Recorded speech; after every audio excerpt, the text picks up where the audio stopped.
This is the Finesse Media Podcast. Welcome back to another episode of the Finesse Media Podcast. I'm excited. My next guest, Obywan Music, bringing it from Chicago, Illinois. You know how we have a taste of style, food, and all around entertainment, and we gonna bring it on this episode. We're talking about the new EP, the third EP, Blue Matter, set to drop on 4/20. Stick around. This is a great conversation.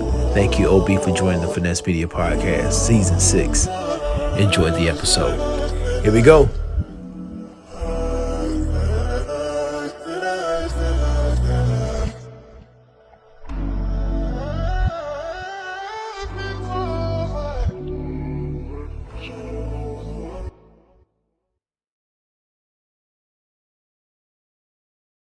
Of his exceptional artistry. Welcome back or welcome again to the Finesse Media Podcast Season 6 for the first time, my brother Obywan Music. Obi, what's up, bro? What's up?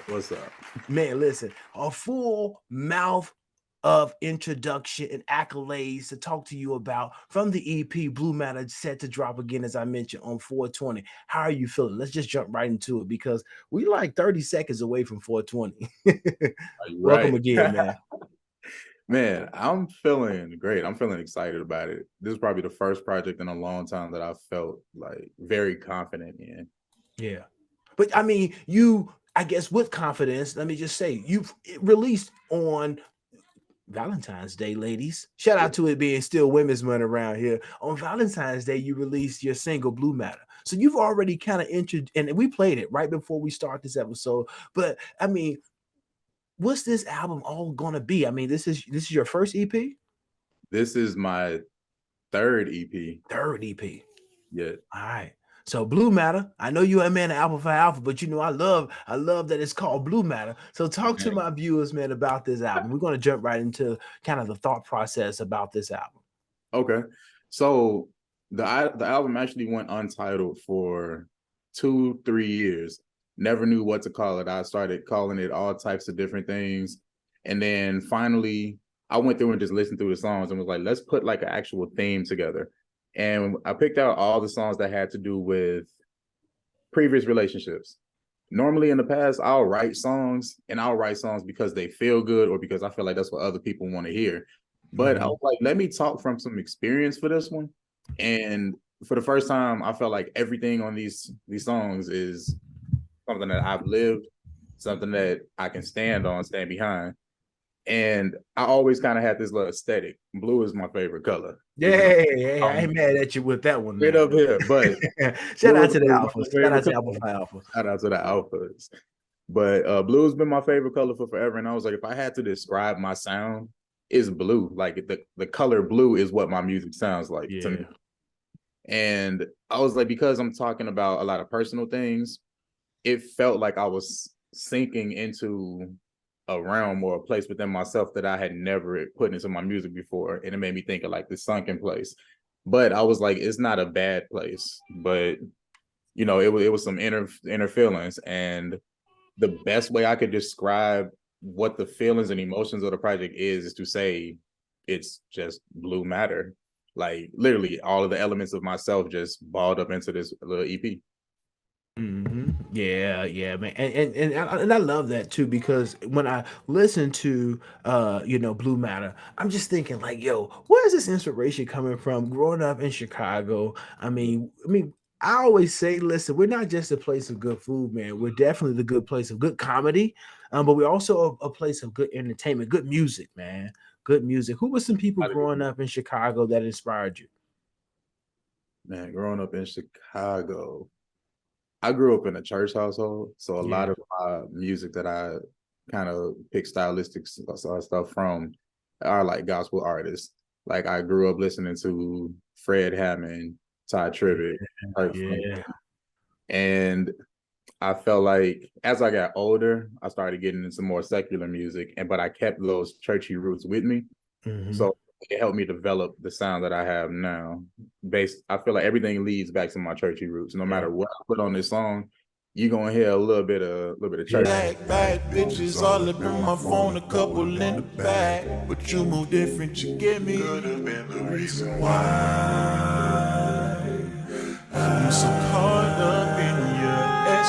this I can't lie.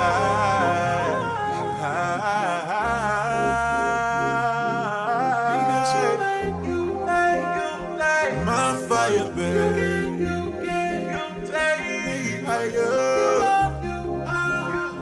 My fire, baby. My lighter, baby. Here and now. I want more.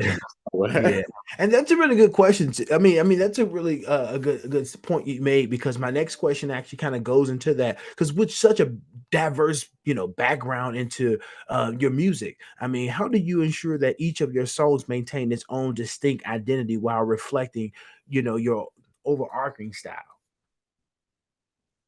Man, I actually tried not to create the same song twice. Yeah. I feel like because my music is on such a broad spectrum, you probably won't get the same song from me. And that's one thing that's one reason why it took me so long to make the project, because none of the stuff really sounded the same. Mm-hmm. But I say I approach most of my music the same way. Sometimes I'm humming things, like I'm always humming, always singing. I actually get mad at myself sometimes because I'm trying to stop doing it. But I'll hear a little melody in my head and I'll hum it for days. And it's like by day 3, I'm like, okay, take out the voice recorder and record it. Yeah. So I just record it, and I just have thousands of voice memos just to go through. So I kind of name them based off of the mood or the vibe I was feeling. And that helps me like scroll through, be like, all right, I want a happy song. This one say happy mood. Let's check this out. Or I want a sad song. So I kind of keep it organized like that. Mm-hmm. And it's funny that you say that, because it kind of goes back to a point that you made when you said that your music makes you feel like the color blue. And I think that people do take for granted maybe that sound and emotions, you can get that from colors, right? And it is certainly a marketing thing for those that kind of know it. It's a reason why McDonald's is red and yellow. I promise you. And those are colors, they say, that kind of really speak to the mind and make you tune into, I guess, being hungry or anything like that. But I guess also for your diverse background, we don't talk about you're classically trained. I mean, listen, dude, tell me about your journey from being a classically trained instrumentalist to developing your unique blend of music genres, including jazz, soul, R&B. When I read your bio, I say this man is classically trained. Yeah. So I took piano lessons early on in like 8th grade. I started playing saxophone in 4th grade. And then from there, it just kind of branched off. I was always singing in church, but then I got to high school and I joined choir. And from choir, I was able to refine my sight singing, my theory, like things like that, my ear training. And then I was also in band at the same time. So while I'm taking lessons with my applied instructors or whatever, I'm actually taking what I learned from choir, applying it to band, taking what I learned from band, applying it to choir.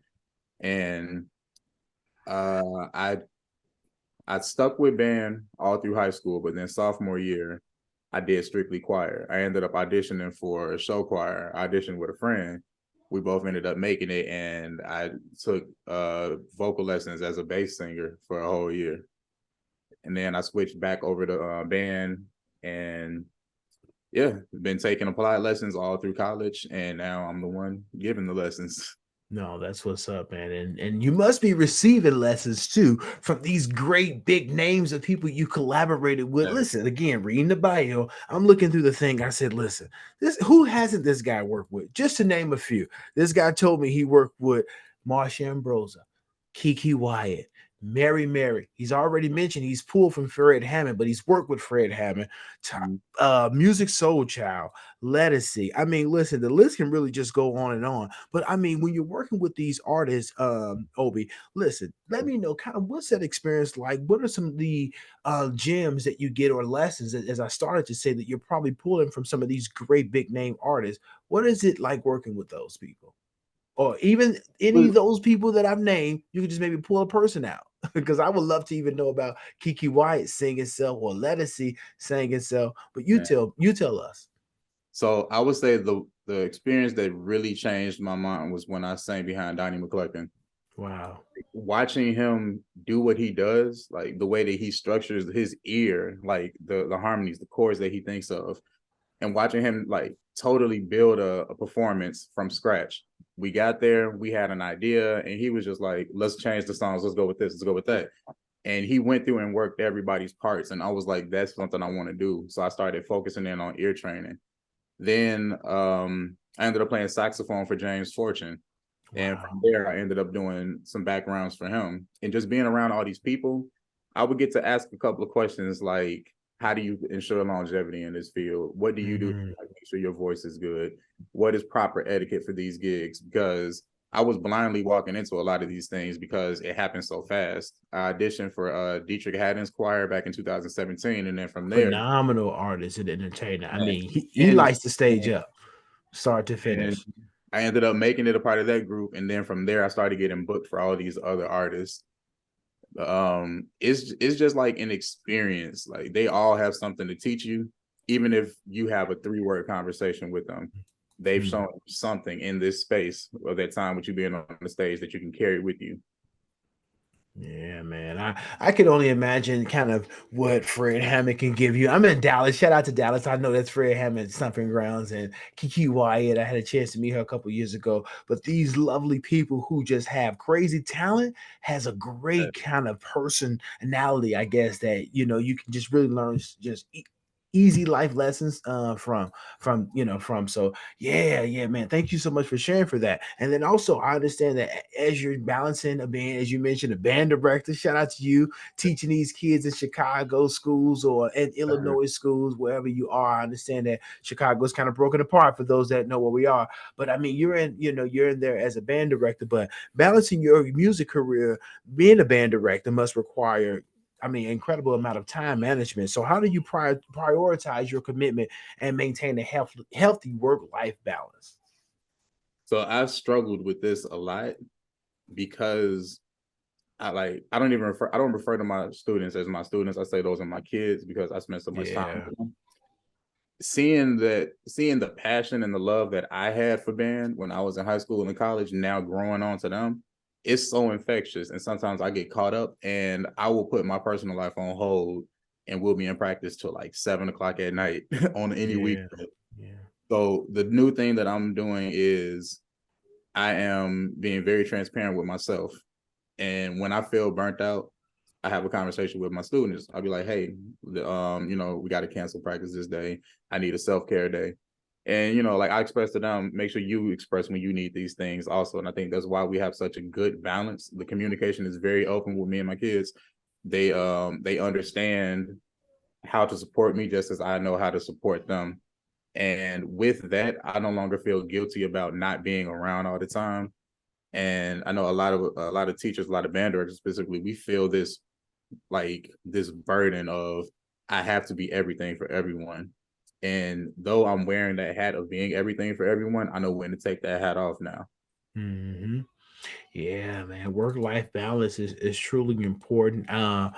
People have said, I don't know if they're still saying it, but people have said, I'll sleep when I die. And I'm like, you crazy as hell. When I tell you say that. No. Well, I'm glad you say used to, because when I tell you, I've never said that because I understood that there's a lot of things that you need, and one thing that you can get is doctor sleep.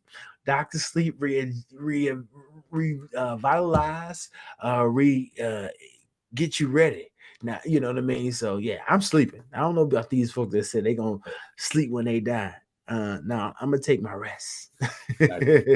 So work-life balance is certainly important, man. And before I get you up out of here, I got a couple more questions for you. And this question is actually legendary for me, and it can't be any of the names I mentioned already. But each and every week on the Finesse Media Podcast, Obi, I ask my Finessa, that's you, that person that's excelling in your career field. So again, thank you for joining us tonight on this episode, because you're certainly a Finessa, and you're now a friend to the show.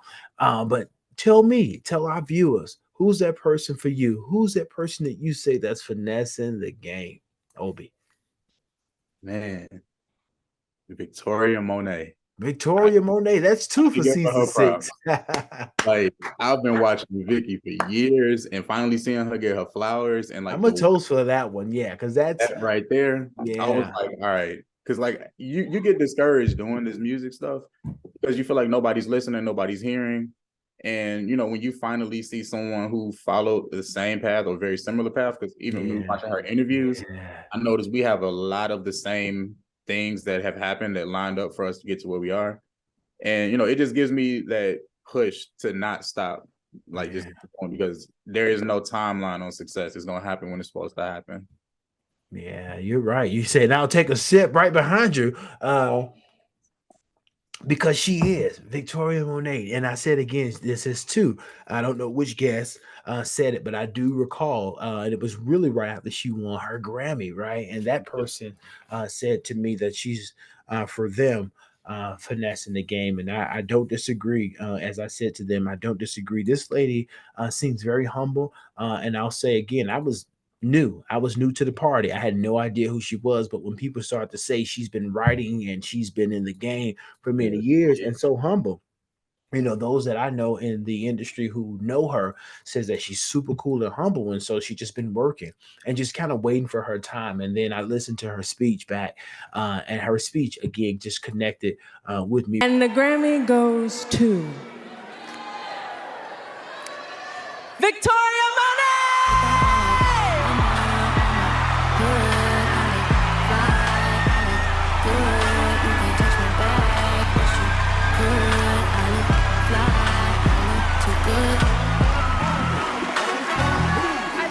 Say to everybody who has a dream, I want you to look at this as an example. Thank you, God. Right away. So I'm now a fan of Victoria Monet for sure. And I think the name is dope. I was actually intrigued. I seen her on the late night show and she was just dancing to that song, you know, I Look Good. And I was like, wait, I thought the song would be kind of laid back and chill as it really is. And I saw her, I don't know if it was on which late night show, but she was hitting it. And then changed up the whole vibe of the song. Changed the whole vibe of the song. So, yeah, now when I hear it, I'm like, yo, you got to do a couple of 16 counts and what, you know, and what. So listen, one other thing, Obi, I'm doing this season still, it's not necessarily legendary because I just started it, but I'm going through my Finesse's social media page and I'm looking at a post that you made and a status that you said something about, and I wanted to know what is it about, and I wanted you to share with our viewers what's all going on in your mind when you wrote this status, or what's going on in this photo, you know, when I show it to you. So I found something on your page, man. Okay. You ready? Let's go. He said, I'm a band director. I don't have anything bad. Hey, look, CPS, they shut me down. Chicago Public Schools, they'll shut me down. No, I found something on your page, man. You tell me what was going on in this photo. Okay. That is the family right there. Let me tell you. TTAO. I'll let you go. Man, absolutely. TTAO. So that picture right there is my freshman year at UAPB. Man, look at you. Looking like an elbow. We was out there in St. Louis. That was saxophones right there. So many familiar faces, man. So many familiar faces that I know and love and respect. And if you see yourself in this photo, and if you're watching it, TTAO, if you were able to one take rip, not everybody did it, but I'm gonna tell you, when I saw it, bro, I say, listen, again, the familiar faces drew my attention, but of course, everybody in this photo, to be honest, whether you're sax sci-fi or not, shout out to us, or not. You know, shout out to us. If you're not sax sci-fi, the saxophone section is the groove section, is the section for the M4 band for sure. A saxophone and a member of the marching musical machine, the Miss South. So thank you so much for sharing that story, man. Man, great times there. Good. Yeah. But listen, I got to get you up out of here because I know it's a little bit late and the clock is ticking. But I thank you so much for taking the time out to keep this thing rolling and keeping the harmony going. 420, y'all. Blue Matter is dropping. Let people know how they can support, how they can continue to follow you and support not just the project that you got coming out, but to catch up, because this is the number 3 EP. Number 3. So how they can go back and check out 1 and 2 before 420. Let the people know. Okay, so you can check out my music on all streaming platforms at Obywan Music, Obywan Music. Social medias, Obywan Music. Yeah, all of that. But I usually drop a project every Valentine's Day every year on my birthday. So just backtrack to 2019 to now. That's how much time you can catch up. That's what's up. That's what's up, man. Obywan Music, dude. Thank you so much for joining the episode again. Keeping it rocking, keep finessing the game, keep doing your thing, and you got to come back. You got to come back. Oh, of course. Co-host, you can come back as a guest. I love to talk with you more. We got come back in whatever form we need. Look, we can make it happen, whatever form. We couldn't even get into half of your stuff, but that's why people need to go and follow you and support you and to continue to, give you love. But you got to come back to give us more. When that EP drop, again, I'll be rocking it. I'll be certainly adding it to my car. And then I want everybody to do the same thing. So OB, man, Mos Def, thank you for joining the podcast. And each and every week out on the Finesse Media Podcast, we shout out HBCUs. And this week, the Finesse Media Podcast HBCU of the week is Mississippi Valley State University. And shout out to my SWAC because that's in our conference. So Mississippi Valley State University, the Devils, y'all see it, and they are continuing to do their thing. Mississippi Valley, speaking of a band, have you heard them lately? Valley been snapping. Bro. I get them their props when it's due. Listen, Valley, insane. Listen, you won't get a whole episode, but I'll just tell you, I was listening to some tracks a couple of weeks ago, and it was Mississippi Valley, and I'm like, wow, this band is sharp. And I don't know if they did Mardi Gras or not. I'm not sure. Yeah, they did.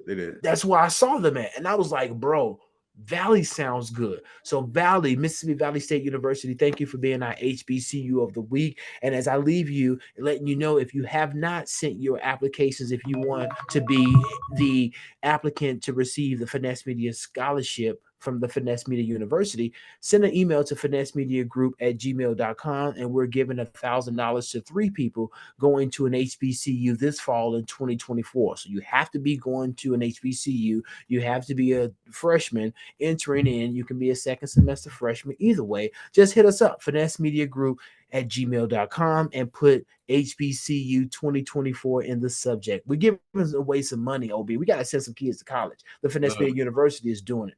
Yeah. I'm gonna have my kids apply because I gotta tell your kids. Absolutely. I should be also giving you this, and I'll give you more information offline. But Obi, listen, thank you so much, bro, for finessing the game. I always say to my finesse, take it easy, and if it's too easy, don't take it.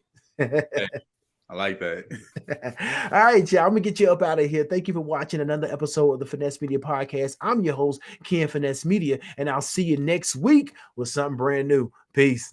This has been another edition of the Finesse Media Podcast. Join us again next week for the latest news from HBCUs. Special guest